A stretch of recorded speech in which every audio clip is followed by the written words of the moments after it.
À Madagascar, la colère explose. Des milliers de Népalais défient le couvre-feu, enflamment des dizaines de lieux de pouvoir comme le Parlement.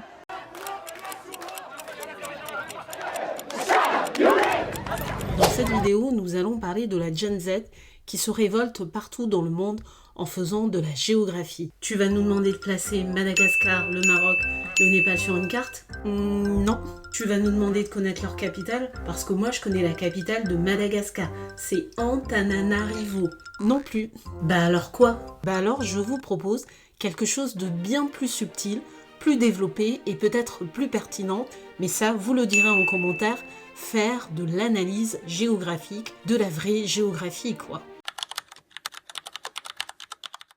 On définit la génération Z comme la génération de gens nés entre la fin des années 90 et le début des années 2010. Grosso modo, ce sont des gens qui ont approximativement entre 15 et 30 ans. Et depuis le mois de septembre 2025, on a constaté que la Gen Z était on fire un peu partout dans le monde où on l'a vu se révolter contre les gouvernements. Se révolter, historiquement, c'est un verbe qui s'emploie généralement au pluriel pour désigner des peuples qui se soulèvent contre l'ordre et l'autorité établie. Géographiquement, cela suppose d'aller investir des lieux symboliques et centraux pour protester et affirmer sa contestation. Typiquement à Paris, quand on manifeste, on va aller à Place de la République ou à Châtelet, des lieux symboliques et centraux. On ne va pas par exemple aller à Place de Clichy. On a l'impression que tout est parti du Népal, au début du mois de septembre, où après 2 jours de manifestations contre la corruption et le népotisme, la Gen Z a renversé le gouvernement. C'était fort, c'était soudain, et cela a fait énormément de résonance dans le monde. Mais si on dézoome un peu, on se rend compte qu'en Asie, dans d'autres pays, il y a aussi des manifestations de la Gen Z contre leur gouvernement. En Indonésie, la Gen Z a manifesté contre le chômage et les privilèges des parlementaires. Aux Philippines, la Gen Z est aussi descendue dans la rue pour manifester contre la corruption et les privilèges des politiques. Et si je dézoome encore, je vois qu'à l'échelle du monde, je retrouve ce même phénomène ailleurs. À Madagascar, où la jeunesse manifeste depuis le 25 septembre contre les coupures d'eau, d'électricité et la corruption gouvernementale, au Maroc, où les jeunes manifestent pour l'éducation, la santé et l'accès à l'emploi, mais aussi au Pérou, où la Gen Z a manifesté contre la corruption, la criminalité et contre une nouvelle réforme de retraite. Là, ce que je viens de faire, ça s'appelle une analyse multiscalaire. J'ai essayé de voir si ce qu'on a vu au Népal se retrouve dans les mêmes formes ailleurs à l'échelle régionale et mondiale. Et déjà, ce que je peux en conclure, c'est qu'on assiste à un phénomène globalisé avec des logiques propres à chaque pays. Cette vague de révolte de la Gen Z dans le monde peut s'expliquer à travers la notion de mondialisation, c'est-à-dire la mise en relation des différentes parties du monde due notamment aux réseaux sociaux. Les réseaux sociaux permettent de s'informer sur tout ce qui se passe dans le monde et créer une interconnexion entre les pays. Cela peut entraîner des conséquences très localisées. Là, c'est le global qui vient influencer le local dans la mesure où les pays vont s'influencer. Et typiquement, dans ce cas précis, c'est la révolte népalaise et le fait que cela a donné un résultat très concret qui a influencé les Gen Z des autres pays.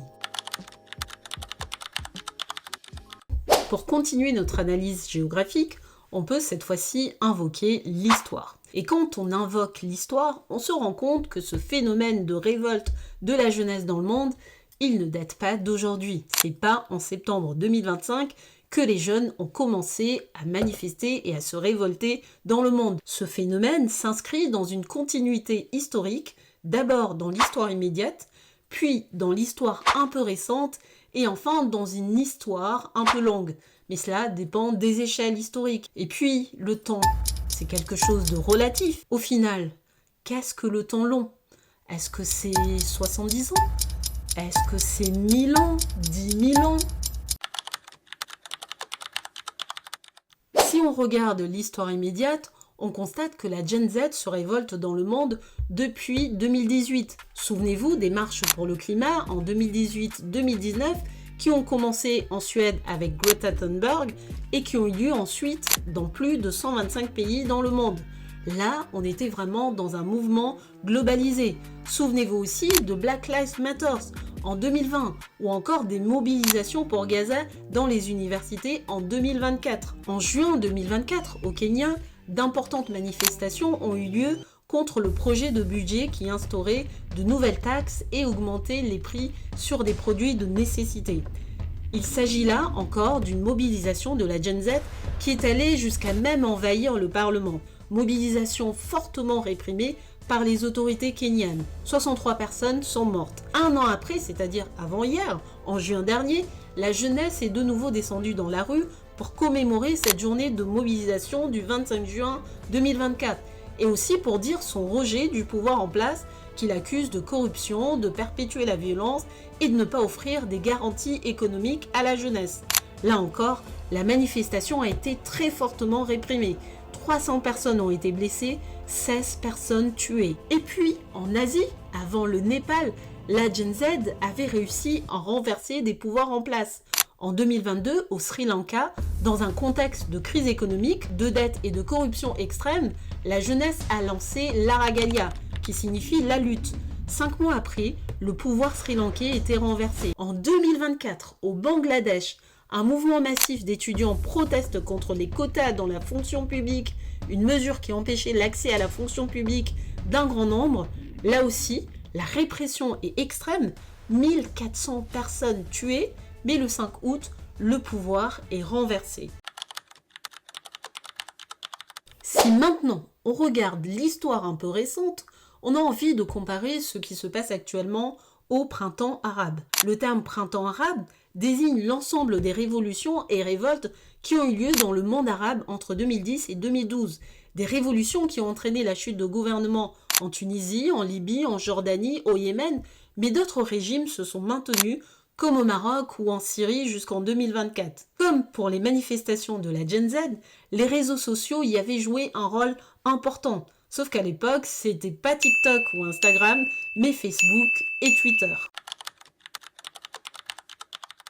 Mais il n'a pas fallu l'ère des réseaux sociaux et du 2.0 pour que des idées circulent entre les nations. En 1848, c'est le printemps des peuples, une vague de révolution dans plusieurs pays européens qui démarre à Paris avec le renversement de la monarchie de Juillet et la proclamation de la Deuxième République. Tout comme le soulèvement de la Gen Z en 2025, le printemps des peuples est un mouvement transnational. Les deux mouvements, qui sont bien évidemment différents parce qu'ils se déroulent à deux époques différentes, contestent les systèmes de pouvoir en place. En 1848, les peuples réclament la démocratie, le suffrage universel, la fin de la corruption et l'abaissement des privilèges des élites monarchiques et bourgeoises. Aujourd'hui, la Gen Z conteste également la corruption, l'exclusion politique et les privilèges de l'élite. Elle demande aussi plus de justice sociale, de transparence et de renouvellement institutionnel. Ici, dans cette deuxième partie, je viens d'essayer de voir si ce qui se produit actuellement s'est déjà produit dans le passé. Et ce qu'on peut conclure, c'est que bien que les époques soient différentes, socialement, économiquement, culturellement et politiquement, et bien sûr historiquement, on peut retrouver une certaine concordance dans les temps. Et ces précédents historiques nous aident à mieux comprendre ce qui se passe dans le présent. Revenons maintenant en 2025 et affinons notre analyse avec d'autres grilles de lecture. La géographie, c'est la science qui étudie le rapport des hommes à l'espace, notamment comment ils s'approprient ou pas certains lieux. Et déjà, ce qu'on peut dire, c'est que se révolter, c'est s'approprier des géosymboles, des lieux qui parlent à tout le monde, qui ont une multifonctionnalité. Cela peut être des lieux de loisirs, de travail, etc. Ce sont souvent des lieux qui sont beaucoup investis, de jour comme de nuit, des lieux qui sont importants dans l'organisation spatiale d'une ville et qui ont une certaine centralité. Et j'ajouterai aussi que se révolter ou manifester, c'est aussi, parfois, détourner la fonction primaire d'un lieu.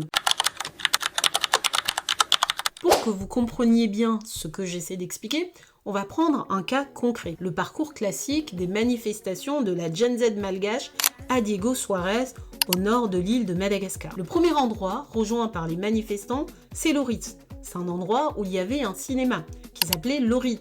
mais son nom officiel, c'est la place de l'Indépendance. Donc là, on a un endroit qui a deux fonctionnalités. Une fonctionnalité de loisir et une fonctionnalité politique, puisque c'est à cet endroit que ont lieu tous les ans les défilés pour célébrer l'indépendance de Madagascar. C'est the fucking place of the independent. Le deuxième endroit rejoint par les protestants, c'est la place de l'hôtel de ville. On a donc là une fonctionnalité politique. Mais à Diego Suarez, c'est à partir de cet endroit que le poumon économique de la ville commence, avec beaucoup de commerces et d'entreprises. On y trouve aussi le tribunal. On a donc là un endroit qui concentre beaucoup de pouvoir de commandement et qui est donc hautement central et important pour les habitants de la ville. Troisième endroit du parcours des manifestants, la résidence du président de région. Pourquoi ?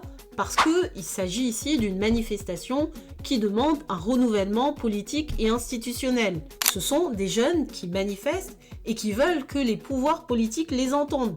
Et comme on est dans une ville de province et qu'ils ne peuvent pas accéder directement au président de la République malgache puisque sa résidence est à la capitale, ils s'adressent au magistrat le plus haut de la région de Diana. Et quel était le point de départ de toutes ces manifestations ? La rue Colbert ? Non. La plage de Ramen ? Non plus. Le point de départ des manifestations, c'est l'université, car c'est un mouvement porté par beaucoup d'étudiants. Et donc ici, la fonctionnalité primaire de l'université, étudier, est détournée pour lui donner une autre fonctionnalité et un autre symbole. Instant explication de notion. Habiter, c'est un concept géographique qui signifie être dans le monde, faire avec l'espace, et se construire en construisant le monde. Tout simplement, vivre dans un endroit, le fréquenter et avoir des projections présentes et futures sur un territoire. On n'habite pas pareil un campus quand on y va pour étudier et quand on y va pour manifester. Surtout dans le cadre d'une manifestation comme celle de la Gen Z malgache qui demande à ce que Madagascar sorte totalement de la haisse. De la pauvreté, tu veux dire ? Oui. Bah pourquoi tu dis pas directement pauvreté ? Bah je fais une vidéo sur les jeunes et je voulais paraître Jones quoi. Waouh, t'es trop gênant. Il existe des espaces symboliques de la mobilisation. Ce sont des lieux profondément ancrés dans la mémoire collective. Des places, des avenues, des carrefours qui ont déjà accueilli des luttes, des révoltes. À chaque fois qu'on va investir ces lieux pour manifester, on s'inscrit dans une tradition politique et dans la continuation des luttes passées. Ces lieux deviennent des symboles vivants de la démocratie. Ce sont des espaces de réflexion collective où s'exprime la colère comme l'espoir. Et souvent, ce sont aussi des espaces qui ont été marqués par la répression policière. Pour être plus clair, je vais donner un exemple. Celui de la place du 13 mai à Antananarivo. Oui, on reste toujours à Madagascar. La Gen Z a réussi à prendre cette place grâce au ralliement de l'armée après des semaines de lutte où à chaque fois qu'elle a tenté d'y accéder, elle a fait face à une forte répression des autorités malgaches. Donc là, vous voyez que l'espace est un enjeu de lutte entre les manifestants et les forces de l'ordre. Quelques heures après la prise de cette place par la Gen Z de Madagascar, des rumeurs affirmaient que le président malgache, Andry Rajoelina, avait fui la capitale et cherchait à fuir le pays. À l'heure où je tourne cette vidéo, on ne sait pas encore si la Gen Z a réussi à renverser le pouvoir. La place du 13 mai, c'est un lieu hautement symbolique pour la vie sociale et politique malgache. C'est le cœur des mouvements de contestation à Madagascar depuis les années 1970. Cette place s'appelle ainsi en référence au 13 mai 1972, jour où le pouvoir malgache a réprimé violemment des manifestations d'étudiants et de travailleurs. 45 personnes ont été tuées. Mai 1972, c'est considéré comme la deuxième indépendance de Madagascar. La révolte des étudiants et des agriculteurs, parce qu'en fait parmi les travailleurs c'était principalement des agriculteurs, avait conduit au renversement de la première république malgache et du gouvernement de Philibert Tsiranana. Comme cela a été le cas en 1972, en 2002 ou encore en 2009 où Andry Rajoelina, l'actuel président malgache peut-être déchu, s'était proclamé en charge de la république malgache après un coup d'État. Prendre la place du 13 mai, c'est l'acte symbolique du renversement des présidences à Madagascar. Puisqu'on part de la Gen Z, connue pour être ultra connectée et qui manifeste avec les réseaux sociaux, je pourrais parler de l'appropriation des lieux de manifestation pour faire des TikTok, des contenus drôles, festifs, sur fond de messages de révolte. On a beaucoup lu, entendu que la place centrale des réseaux sociaux dans ces révoltes de la Gen Z montre que les canaux de mobilisation, de diffusion et d'expression ne sont pas les canaux traditionnels. Ce qu'on appelle les canaux traditionnels, ce sont ceux des générations au-dessus, dont la mienne. Mais en fait, les réseaux sociaux pour la Gen Z, ce sont eux les canaux traditionnels de communication. On a donc des manifestations mondialisées où les réseaux sociaux jouent un rôle central.